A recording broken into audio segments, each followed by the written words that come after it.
សង្ក្រានต์ឆ្នាំថ្មីមកលេងទឹកដីសៀមរាបម្ដងបានជួបកំឡុងប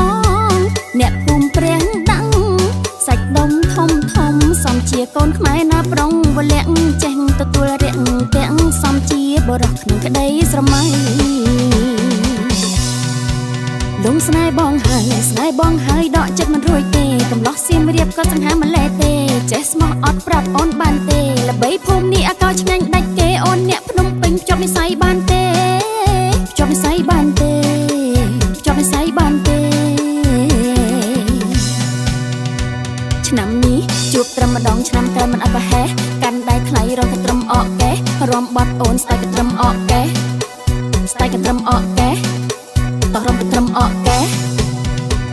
សង្ឃឹមសៀមរាបចាំស្នេហ៍ចាំអូនវិលមកវិញដល់មាសមេលកកាន់ត្រឹមរំសបាយបានទេឆ្នាំនឹងសុំរំសបាយនឹងមាសមេសង្ក្រាន្តសៀមរាបជួប